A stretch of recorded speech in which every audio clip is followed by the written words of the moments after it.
Assalamualaikum warahmatullahi wabarakatuh.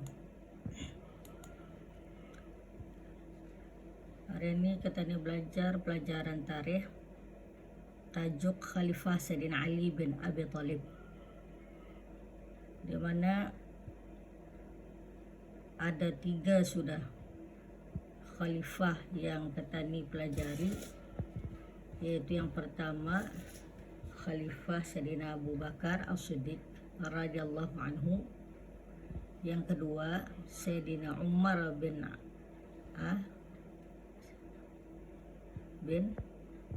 Al-Khattab, yang ketiga Sayyidina Utsman bin Affan, dan yang keempatnya ni yaitu ulang balik Khalifah Sayyidina Ali bin Abi Thalib radhiyallahu anhu. Kalau kita lihat di sana kitab itu, Sayyidina Ali ini memerintah tahun 35 Hijrah hingga 40 Hijrah. 35 hingga 40 Hijrah. Kita lihat sana yang memerintah itu cuma dalam 5 tahun saja. Lebih kurang 5 tahun.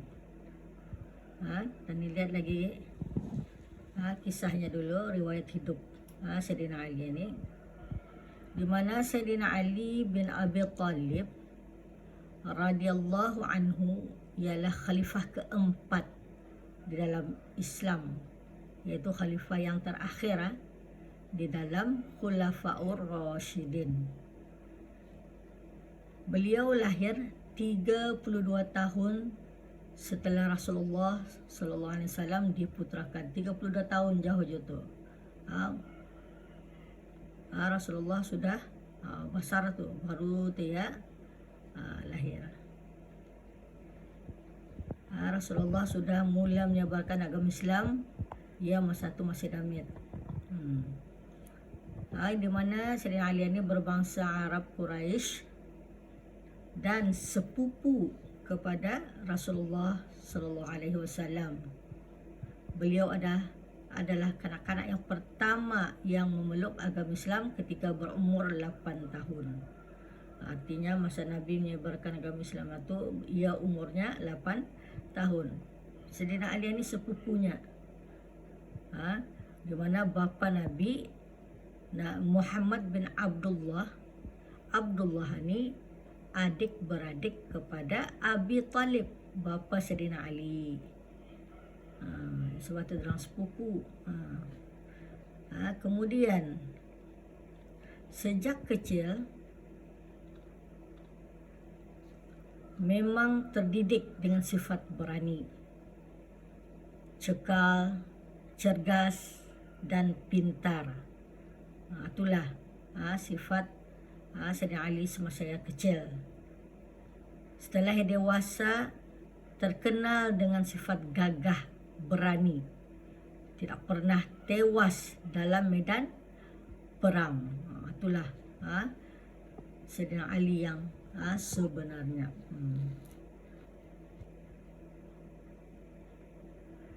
Digelarkan Zulfikri. Sayyidina Ali ini kena gelar Zulfikri Kenapa? Dia kena gelar kerana beliau adalah seorang yang berilmu, fikir itu orang suka berilmu, orang yang berilmu, dan digelar juga karamallahu wajahahu. Dua gelarannya tu, satu Zulfikri, satu karamallahu wajahahu. Apa artinya tu karamallahu wajahahu tu? Artinya wajah yang dimuliakan oleh Allah Subhanahu wa taala, kerana sejak kecil tidak pernah menyembah berhala. Kata ni tahu Abi Thalib ni indah Islam. Walaupun indah Islam, ia indah mengikut ikut menyembah berhala tu. Itulah sifat Sayyidina Ali masa kecil dan dewasa. Khalifah Sayyidina Ali bin Abi Thalib radhiyallahu anhu seorang yang kuat beribadah dan menjadi salah seorang penulis Al-Quran di zaman Khalifah Sayyidina Abu Bakar As-Siddiq radhiyallahu anhu. Di mana penulisan Al-Quran ini bukan mulai daripada Sayyidina Utsman, dari Khalifah Sayyidina Abu Bakar sudah. Dorang menulis mushaf ini. Kemudian sampai ke Sayyidina Utsman barulah dorang menyerang kata ni, melawak-lawakan lagi, membisaikan lagi kitab mushaf itu. Baru disebar-sebarkan ataupun dibagi-bagikan ke seluruh negeri. Kemudian menjadi menantu Rasulullah SAW kerana berkahwin dengan putri baginda bernama Sayyidatina Fatimah radhiyallahu anha. Sayyidina Ali ini berkahwin dengan putri Rasulullah. Sepupu Nabi sendiri berkahwin dengan anak Nabi itu, anaknya sendiri. Artinya Sayyidina Ali ini sepupu pada Sayyidina Nabi Muhammad tadi, berkahwin dengan anak Nabi Muhammad. Hasil perkahwinan tersebut mereka mempunyai 2 orang putra, yaitu Sayyidina Hasan dan Sayyidina Husain. Sayyidina Ali berkahwin dengan Siti Sayyidatina Fatimah ini, dapat 2 orang anak laki-laki. Siapa namanya? Hasan dan Husain. Sayyidina Ali bin Abi Thalib radhiyallahu anhu wafat pada hari Ahad 17 Ramadan tahun 40 Hijrah ketika berumur 63 tahun. Sayyidina Ali ini dia wafat 17 Ramadan. Apa peristiwa 17 Ramadan ini? Turunnya Al-Quran, nuzul Al-Quran. Kemudian dia wafat umurnya 63 tahun. Bayangkan, Sayyidina Abu Bakar itu berapa umurnya? 63. Sayyidina Umar pun 63. Kemudian Sayyidina Utsman. Sayyidina Utsman yang umurnya masa itu lebih kurang 82 tahun. Ini Sayyidina Ali 63 tahun. Kenapa ia wafat itu? Ia wafat setelah dibunuh dengan pedang yang beracun. Siapa yang membunuh ke dia tu? Pedang beracun oleh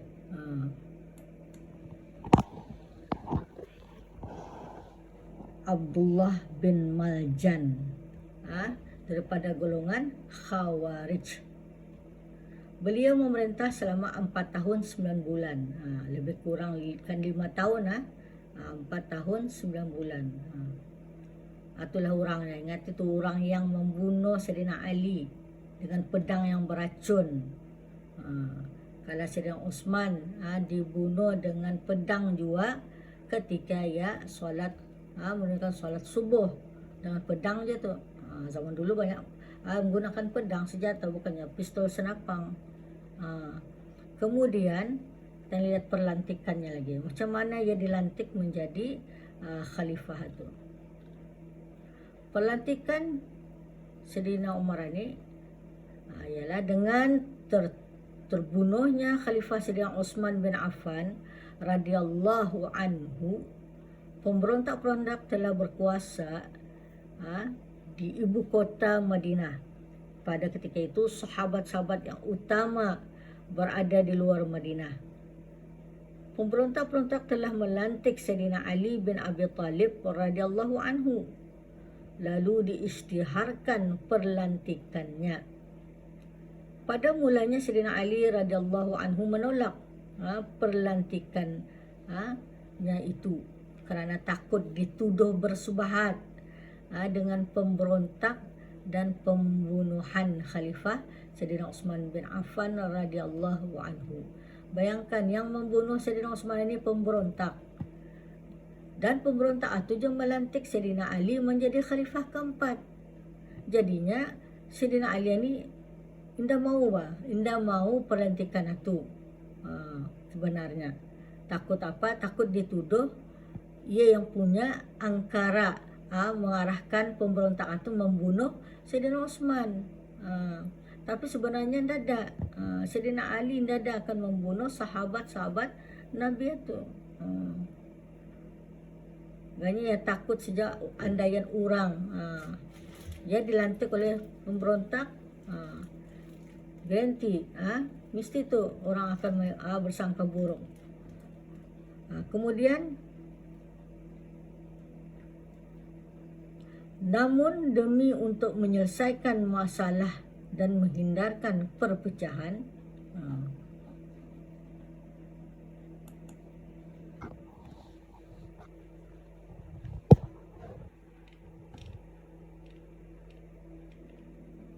umat Islam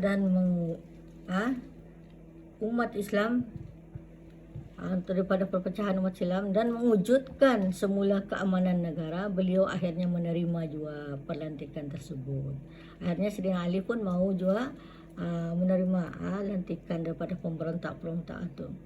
Hanya beberapa orang pembesar Madinah sahaja yang mengaku taat setia, yakni bai'ah kepada beliau. Kerana pada masa itu kebanyakan para sahabat berada di luar kota Madinah. Masa pelantikan Sayyidina Ali itu tidak banyak orang pembesar-pembesar yang ada pada masa itu.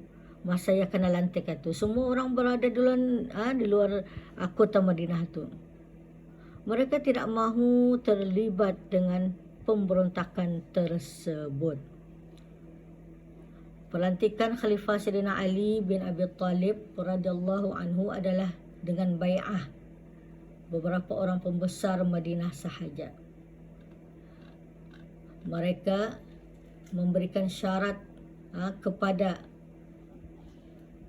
Sayyidina Ali bin Abi Thalib radhiyallahu anhu supaya ia menegakkan keadilan dan menyiasat serta menghukum orang-orang yang melakukan pembunuhan ke atas Khalifah Sayyidina Utsman bin Affan radhiyallahu anhu itu. Artinya sana yang pembesar-pembesar yang tinggal itu tadi mengharapkan supaya Sayyidina Ali itu untuk mencari siapa yang membunuh Sayyidina Utsman itu dan diadililah. Di antara orang-orang yang mendesak Khalifah Sayyidina Ali radhiyallahu anhu untuk menuntut bela itu ialah Talha. Talha apa? Talha bin Al-Jarrah dan Az-Zubair bin Al-Awam serta orang-orang Bani Umayyah, termasuklah Muawiyah bin Abi Sufyan dan Marwan bin Al-Hakam. Ini di antara nama-nama pembesar-pembesar, sahabat-sahabat di mana dia mendesak supaya Sayyidina Ali mencari siapa yang membunuh Sayyidina Utsman itu. Mendesak itu artinya menekanlah tu. Artinya dia sambil lewat tu cari benar-benarnya. Mereka meminta Sayyidina Ali bin Abi Thalib radhiyallahu anhu menghukum pembunuh-pembunuh Khalifah Sayyidina Utsman bin Affan radhiyallahu anhu. Tetapi Sayyidina Ali bin Abi Thalib radhiyallahu anhu menyatakan supaya bersabar dan berjanji akan menyiasat dan menghukum mereka yang bersalah dengan sewajarnya. Itulah yang dikatakan Sayyidina Ali. Kemudian perkembangan dakwah Sayyidina Ali sepanjang ia menjadi khalifah yang keempat itu. Semasa zaman pemerintahan Khalifah Sayyidina Ali bin Abi Thalib radhiyallahu anhu, perkembangan dakwah tidaklah pesat disebabkan oleh beberapa perkara. Artinya masa Sayyidina Ali itu memerintah ada berapa berkembang dakwah Islam itu. Kenapa ya? Satu, menghadapi sikap penduduk Mekah yang diketuai oleh Talha bin Al-Jarrah tadi.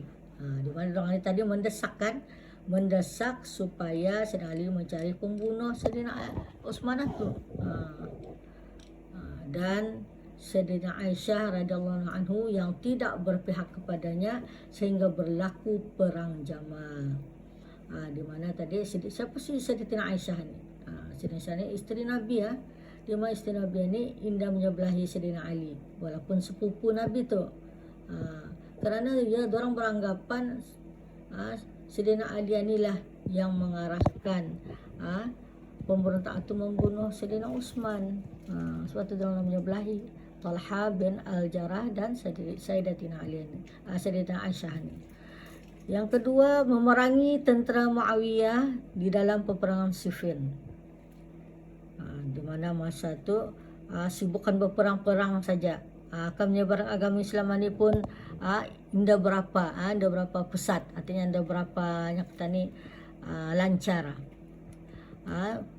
Yang ketiga, kemunculan puak Khawarij. Itulah semasa Sayyidina Ali berdakwah, macam-macam perkara yang timbul. Kemudian perang Jamal. Perang Jamal, Jamal ni apa? Unta. Perang unta. Perang Jamal berlaku pada 11 Jamadil Akhir tahun 36 Hijrah di antara bala tentera Khalifah Sayyidina Ali bin Abi Talib radhiyallahu anhu dari Madinah dengan tentera dari Mekah yang diketuai oleh Talha bin Al-Jarrah, Az-Zubair bin Al-Awam dan Sayyidatina Aisyah radhiyallahu anha. Masa perang Jamal, di mana bala tentera daripada Madinah dengan bala tentera daripada Mekah yang diketuai oleh Talha bin Jarrah, Zubair bin Awam, Sayyidatina Aisyah radhiyallahu anha ni, berlakunya peperangan di antara Sayyidina Ali dan dorang ni. Sebelum terjadi perang Jamal, Khalifah Sayyidina Ali bin Abi Talib radhiyallahu anhu bersama tenteranya berangkat ke negeri Syam untuk menentang angkatan Muawiyah. Tetapi angkatan beliau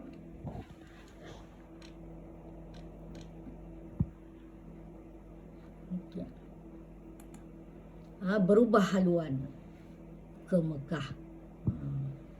Setelah mendapat khabar mengenai pemberontakan penduduk Mekah yang disertai oleh Sayyidatina Aisyah radhiyallahu anha bagi menentang pelantikan Sayyidina Ali bin Abi Talib radhiyallahu anhu menjadi khalifah.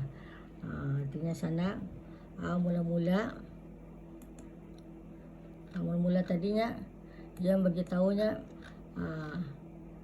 dorang ni menentang artinya berlawan berperang Sayyidina Ali dengan dorang Siti Aisyah ni, di mana angkatan Sayyidina Ali ni asalnya menuju ke Syam, tapi dorang berubah haluan. Dorang berubah haluan ke Mekah dorang.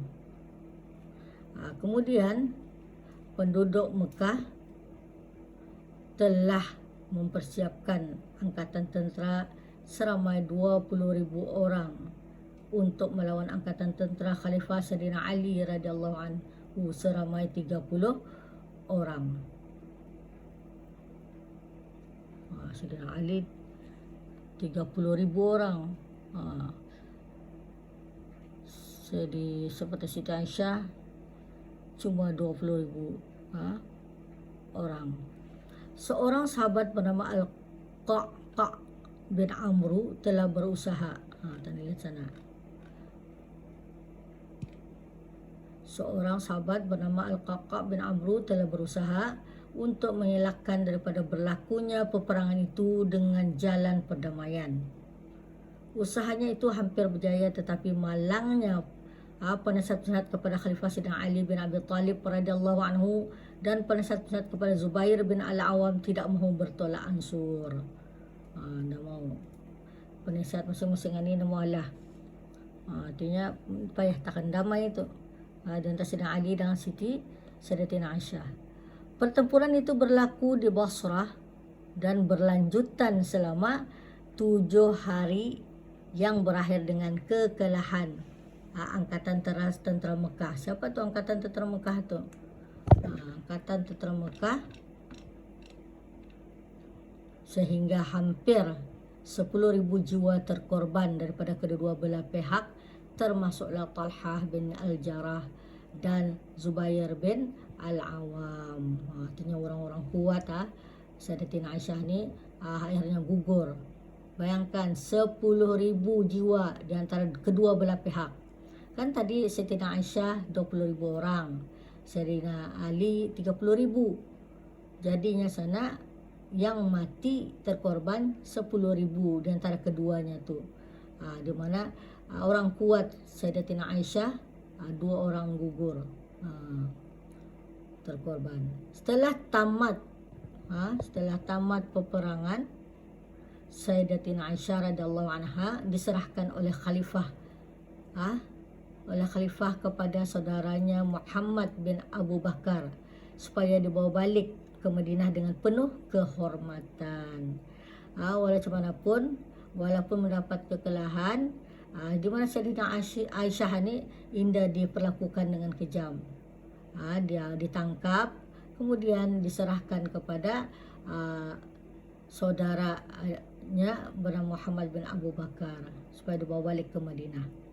Peperangan itu dikenali dengan Perang Jamal karena dalam peperangan tersebut Sayyidatina Aisyah radhiyallahu anha berangkat dengan menaiki seekor unta. Sebab itulah unta ni, Jamal ini unta, sebab itu dinamakan Perang Jamal, perang unta. Siti Aisyah berperang menggunakan seekor unta.